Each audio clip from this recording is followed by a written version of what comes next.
Hostel ಅಂದರೆ ಮೂಗು ಮುರಿಯೋರು ಜಾಸ್ತಿ. ಆದರೆ ಈ ಹಾಸ್ಟೆಲ್ ನೋಡಿದರೆ ಮೂಗಿನ ಮೇಲೆ ಬೆರಳಿಡ್ತೀರಾ. ರಾಜ್ಯಕ್ಕೆ ಮಾದರಿಯಾಗಿದೆ ಬ್ರಹ್ಮ ಅವರ ದೇವರಾಜ ಅರಸು ಹಿಂದುಳಿದ ವರ್ಗಗಳ ಮೆಟ್ರಿಕ್ ಪೂರ್ವ ಬಾಲಕಿಯರ ವಿದ್ಯಾರ್ಥಿ ನಿಲಯ. ಹಾಗಿದ್ರೆ ಈ ವಿದ್ಯಾರ್ಥಿ ನಿಲಯದ ವಿಶೇಷತೆಯನ್ನು ನೋಡೋಣ. ಶಾಲಾ ವಿದ್ಯಾರ್ಥಿಗಳ ಸರ್ಕಾರಿ ಹಾಸ್ಟೆಲ್ಗಳು ಅಂದರೆ ಕರಾವಳಿ ಜಿಲ್ಲೆಯವರಿಗೆ ಒಂಥರ ಕೀಳು ಭಾವನೆ. ಆದರೆ ಮನೆಯ ವಾತಾವರಣಕ್ಕಿಂತ ಉತ್ತಮ ವ್ಯವಸ್ಥೆಗಳು ಮತ್ತು ಪಠ್ಯೇತರ ಚಟುವಟಿಕೆಗಳಿದ್ದು ವಿದ್ಯಾರ್ಥಿಗಳನ್ನು ರೂಪುಗೊಳಿಸುವ ಒಂದು ಮಾದರಿ ಹಾಸ್ಟೆಲ್ ಇಲ್ಲಿದೆ. ಹೀಗಂದ್ರೆ ನೀವು ನಂಬಲೇಬೇಕು. ಇದು ಬ್ರಹ್ಮ ಅವರ ಗಾಂಧಿ ಮೈದಾನ ಬಳಿ ಇರುವ ದೇವರಾಜ ಅರಸು ಹಿಂದುಳಿದ ವರ್ಗಗಳ ಮೆಟ್ರಿಕ್ ಪೂರ್ವ ಬಾಲಕಿಯರ ವಿದ್ಯಾರ್ಥಿ ನಿಲಯ. ಇಲ್ಲಿ ಬ್ರಹ್ಮ ಅವರ ಪರಿಸರದಲ್ಲಿ ಪ್ರಾಥಮಿಕ ಮತ್ತು ಪ್ರೌಢಶಾಲೆಯಲ್ಲಿ ವಿದ್ಯಾಭ್ಯಾಸ ಮಾಡುವ ರಾಜ್ಯದ ಉತ್ತರ ಕರ್ನಾಟಕದ 51 ಬಾಲಕಿಯರು ಇದ್ದಾರೆ. ಇಲ್ಲಿ ವಿದ್ಯಾರ್ಥಿ ನಿಲಯದ ಸುತ್ತ ಕಂಡುಬರುವ ಹಣ್ಣು, ತರಕಾರಿ ಮತ್ತು ಹೂದೋಟ ಇದೆಲ್ಲವೂ ಇಲ್ಲಿನ ವಿದ್ಯಾರ್ಥಿಗಳು ಪಠ್ಯೇತರ ಚಟುವಟಿಕೆಗಳಿಗೆ ನಡೆಸಿಕೊಂಡಿರುವಂಥದ್ದು. ದೇವರಾಜ ಅರಸು, ಕಿತ್ತೂರು ರಾಣಿ ಚೆನ್ನಮ್ಮ ಮತ್ತು ಸಾಲುಮರದ ತಿಮ್ಮಪ್ಪ 3 ತಂಡಗಳು ಇದ್ದು ಬೀಜಗಳ ಬಿತ್ತನೆ ಸೇರಿದಂತೆ ಪ್ರತಿ ಗಿಡಗಳ ಪಾಲನೆ ಮತ್ತು ಪೋಷಣೆ ಮಾಡಿ ಇದರಿಂದ ಬೆಳೆದ ತರಕಾರಿ ಇಲ್ಲಿನ ವಸತಿ ಶಾಲೆಗೆ ಬಳಸಲಾಗುತ್ತೆ. ಉಳಿದ ತ್ಯಾಜ್ಯದಿಂದ ಇಲ್ಲಿ ಕಾಂಪೋಸ್ಟ್ ಮತ್ತು ಬಳಕೆಯಾದ ಮೊಟ್ಟೆಯ ಸಿಪ್ಪೆಯಿಂದ ಗೊಬ್ಬರವನ್ನು ವಿದ್ಯಾರ್ಥಿಗಳೇ ಮಾಡ್ತಾರೆ. ವಿದ್ಯಾರ್ಥಿಗಳು ಓದುವ ಊಟದ ಕೋಣೆ ಮತ್ತು ಪ್ರಾರ್ಥನಾ ಸ್ಥಳ ಇದೆಲ್ಲವೂ ಕೂಡ ತೀರಾ ಅಚ್ಚುಕಟ್ಟು.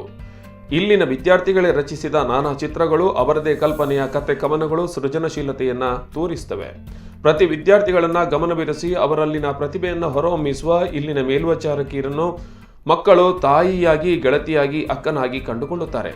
ಹಿಂದುಳಿದ ವರ್ಗಗಳ ಕಲ್ಯಾಣ ಇಲಾಖೆ ಉಡುಪಿ ಜಿಲ್ಲಾಧಿಕಾರಿ ದೇವೇಂದ್ರ ಬಿರಾದಾರ್ ಭೇಟಿ ನೀಡಿ ವಿದ್ಯಾರ್ಥಿಗಳೊಂದಿಗೆ ಕೆಲ ಹೊತ್ತು ಕಾಲ ಕಳೆದರು. ಜಿಲ್ಲೆಯ 41 ವಿದ್ಯಾರ್ಥಿ ನಿಲಯದಲ್ಲಿ ಬ್ರಹ್ಮ ಅವರದ ನಿಲಯವನ್ನು ಕಂಡು ಸಂತಸ ವ್ಯಕ್ತಪಡಿಸಿದ್ದಾರೆ. 90% ವಿದ್ಯಾರ್ಥಿನಿಯರು ಹೊರ ಜಿಲ್ಲೆಯವರೇ. ಆದರೆ ಇಂತಹ ವಸತಿ ನಿಲಯಕ್ಕೆ ಕರಾವಳಿ ಜಿಲ್ಲೆಯ ಪೋಷಕರು ತಮ್ಮ ಮಕ್ಕಳೊಂದಿಗೆ ಇಂಥ ವಿದ್ಯಾರ್ಥಿ ನಿಲಯಕ್ಕೆ ಒಮ್ಮೆ ಆದರೂ ಭೇಟಿ ನೀಡಿದಲ್ಲಿ ಸರ್ಕಾರ ಉಚಿತವಾಗಿ ಮಧ್ಯಮ ವರ್ಗದ ಜನರ ಮಕ್ಕಳ ಶಿಕ್ಷಣಕ್ಕೆ ಮತ್ತು ವಸತಿ ಮಾಡುವ ವ್ಯವಸ್ಥೆಯನ್ನು ಕಣ್ಣಾರೆ ಕಾಣಬಹುದಾಗಿದೆ ಎಂದರು.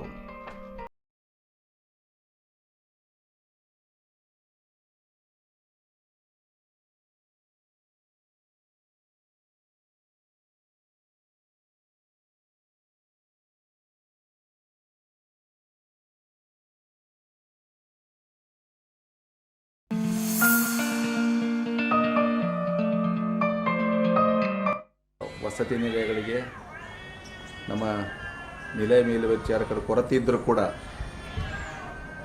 ರಾಜ್ಯದಲ್ಲಿ ಒಂದು ಮಾದರಿಯನ್ನಾಗಿ ವಸತಿ ನಿಲಯಗಳನ್ನು ನಡೆಸುವಲ್ಲಿ ಒಂದು ಯಶಸ್ವಿಯನ್ನು ಕಂಡಿದ್ದೇವೆ. ಸೊ ನಮ್ಮ ಈ ವಿದ್ಯಾರ್ಥಿ ನಿಲಯಗಳು ಕೂಡ ಮಕ್ಕಳು ಕೂಡ ಅತ್ಯುತ್ತಮವಾದಂತಹ ತಮ್ಮ ಶೈಕ್ಷಣಿಕ ವಿಷಯದಲ್ಲಿ ಪ್ರದರ್ಶನವನ್ನು ನೀಡ್ತಾ ಇದ್ದಾರೆ ಅನ್ನೋ ವಿಷಯವನ್ನು ಈ ಮೂಲಕ ಗಮನಕ್ಕೆ ನಾನು ತರ್ತಾ ಇದ್ದೀನಿ.